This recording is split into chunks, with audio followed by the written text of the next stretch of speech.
पंतप्रधान नरेंद्र मोदी यांच्या उपस्थितीमध्ये आज एनडीएच्या घटक पक्षांची एक महत्त्वाची बैठक दिल्लीमध्ये होणार आहे आणि याला देशभरामधल्या 20 राज्यांचे मुख्यमंत्री आणि उपमुख्यमंत्री उपस्थित राहतील।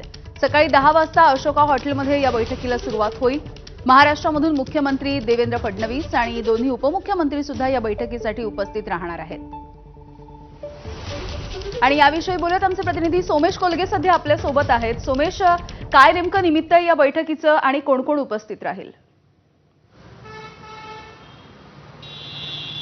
अशोका हॉटेलमध्ये आज दिल्लीतल्या एनडीएचे सगळे मंत्री आणि सर्व नेते उपस्थित राहणार आहेत। या आजच्या बैठकीचं महत्त्व यासाठी आहे की ऑपरेशन सिंदूर आणि भारताने पाकिस्तानवर दिलेलं सडेतोड उत्तर दहशतवादाच्या अनुषंगाने त्यानंतर पहिली बैठक ही दिल्लीमध्ये होते। त्यामुळे या बैठकीत निश्चितच एनडीएच्या सर्व घटक पक्षांचा आढावा घेतला जाणार आहे। त्यासोबतच ऑपरेशन सिंदूर आणि भारत पाकिस्तान तणावाच्या नंतर आपली भूमिका एनडीए म्हणून काय असेल याविषयीची माहिती सगळ्यांना दिली जाणार आहे। महाराष्ट्रातून उपमुख्यमंत्री अजित पवार, उपमुख्यमंत्री एकनाथ शिंदे यांच्यासह मुख्यमंत्री देवेंद्र फडणवीस हे या बैठकीसाठी दिल्लीत पोहोचलेले आहेत। सोबतच या बैठकीमध्ये बिहारच्या निवडणुका आगामी काळात होणार आहेत, पश्चिम बंगालच्या निवडणुका होणार आहेत, तर त्याविषयीची चर्चा देखील होण्याची अपेक्षा आहे की वेगवेगळे घटक पक्ष कशा प्रकारे या बैठकांमध्ये या संपूर्ण सगळ्या निवडणुकांमध्ये सहभाग घेऊ शकतात याविषयीची चर्चा या बैठकांमध्ये होऊ शकते। आणि त्यासोबतच एनडीए एक संध आहे,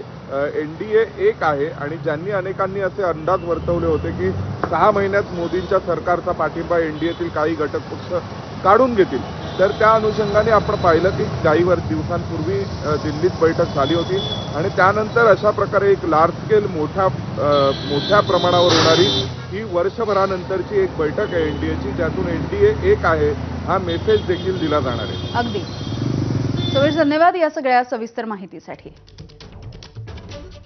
पुढची बातमी बघूयात। संघाचे संस्थापक डॉक्टर हेडगेवार आणि महात्मा गांधी यांची तुलना करण्याची गरज नाही